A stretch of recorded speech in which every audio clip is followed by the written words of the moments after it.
we go. So, the first season is over. I'm about to pack up all this stuff and put it away. So before I do that, I thought I would maybe make a little behind the scenes video and show you how I made all this stuff. And maybe give you a tour of where it happened.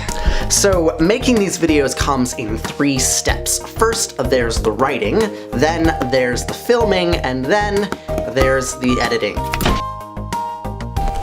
So this computer here is where I would write everything, and usually what I would do to start is I would start with the footage of the seminar that we had just done when I was writing a script for it, because that's what's set in stone. So my first step would be I would go through and I would watch the recorded seminar and cut out little clips. You can see here, here's the timeline for Will Ratcliffe's entire talk, and what you can see if I zoom in here is that I've sort of highlighted these clips here. So these were clips up top that I knew that I wanted to use in the video. And so I would highlight those clips out and then sort of transpose them, because I knew that that was text that I couldn't change. It was already there. So I'd find the clips that I wanted to use, the quotes, and I would write them all down, and then I would write the script on that skeleton.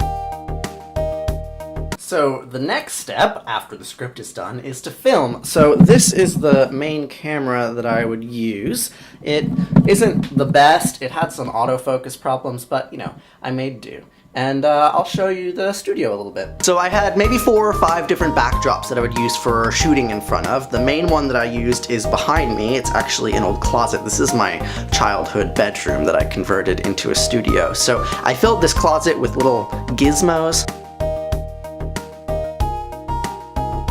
Like here, these copper tree sculptures that I made. There's this one here, and then a bunch back there. There's that one. They've got these anastomosing roots, these roots that combine and fuse, and that fits in with this whole organismality theme that was one of the motifs of the course, this sort of like fusing of branches. Very important theme. Made some art about it.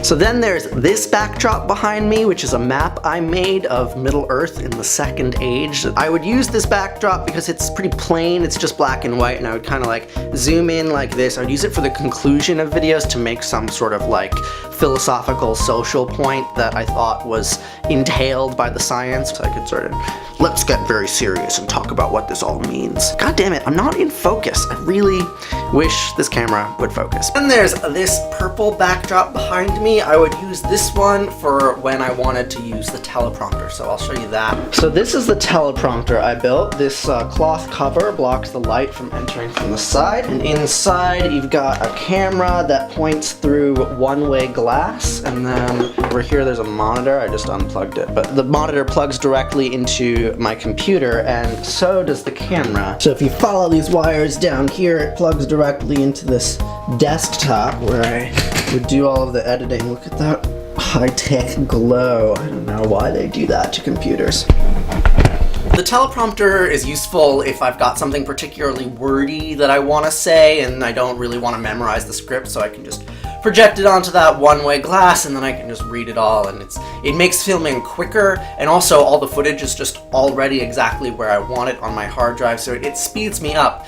But it's not super flexible. Like, I basically just have this fixed shot because the bulky frame of the teleprompter, the wooden thing, is just, it's a hassle to get focused, and I'm not super pleased with it. And the other thing is, like, when you're reading, like, people can tell. Like, even if you're making good eye contact, like, it's just like, I don't know, I wasn't super pleased with any of the teleprompter shots that I did because I think I came off as a little bit, like, flatter, and also the shots were longer. I would only use the teleprompter for things that were difficult to memorize, so long bits of text. So I think that these shots tended to be a little bit boring, so I'm gonna work on fixing that next time, maybe by making myself more dynamic in the frame. The last backdrop that I would use with some frequency was this yellow backdrop here. I'd mostly use it if I wanted to refer to something on the monitor, but it was kind of like, it's behind this ladder, and so it was kind of a pain to use, so I didn't really film that much in front of this. Let's see what happens when you go up the ladder.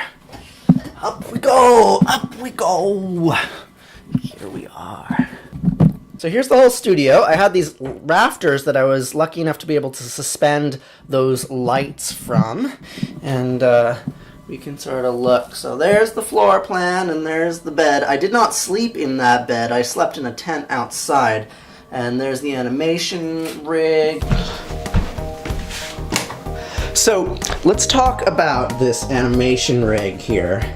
I modeled it after Casey Neistat's overhead shooting rig, and I love it. I'm so glad that I built it, and it improved the quality of these videos tremendously. Let me show you how it works. So these lights turn on and off, and I've got this camera mounted on this board like this, and it can move up and down, and then there's a clamp that locks it in place. I can turn on that camera, and I can see whatever it sees through the hole there. That's cool. Come on, what can you see? There we go. Now you can see. So this is the overhead camera view. So here are all the papers that I used in the videos, and then here is the tablet. So I'd often project the footage of the speaker onto the tablet and then point to them, and that was really useful. And the other thing is that there's this roll of paper that just drops down here, so if I ever wanted to do some writing, all I'd have to do is write, and that was really cool. Look at all the pretty.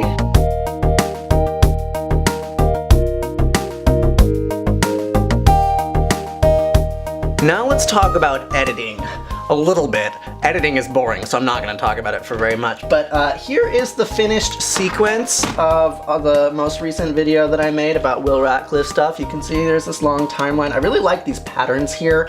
I think they're quite beautiful. And the most tedious thing about editing was animating these narrations. So I would often get footage, or I'd get good audio from the speakers, but not very good footage because it was grainy or they were talking in front of a PowerPoint. So I would have to like animate their words. So like this kind of thing here with the words coming up, that was super tedious to do, and I'd have to do it like half the video would be like that. So it was a pain in the ass. Editing would usually take me, I don't know, maybe like 15 hours. Filming would take about 4 or 5 hours, and writing would take about 10 hours. So altogether, a video would take something like 30 or 40 hours. Did that math work out? I don't know if the math worked out, but it would take a long time to make these things, but I think they turned out well.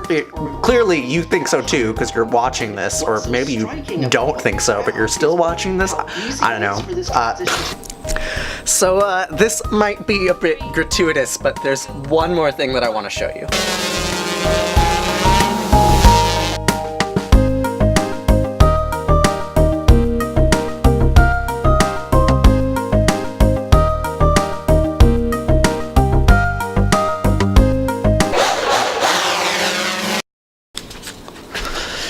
So I crashed the drone. Here's all the broken propellers. Now I'm on the phone with GoPro. The drone doesn't seem to be damaged, but I'm not gonna get any more aerial shots of the house today. So this video is gonna be a lot less cinematic than I wanted it to be. So, the point of trying to get that drone shot is to give you a sense of where I am. I'm in my childhood house. My old bedroom is that window right there, and my mother was kind enough to let me turn that bedroom into a film studio, which meant that there was no place for me to sleep. So I set up a tent out here on the deck. My mother was also kind enough to let me set out a tent on the deck. So I was trying to get that drone shot to give you an idea of where I am, and also to say thank you to my mother for allowing me to stay in this house and not worry about food for a whole month while I worked on all these videos. It was very, very kind of her. Let's go back upstairs. So that concludes this rather calamitous studio tour. I hope you enjoyed it, and that it gave you a little sense of what it was I've been doing making all these videos. If you have any questions about my process, or about the seminar series, or about anything really, you can leave them in the comments and I will be sure to answer them. I will see you next season.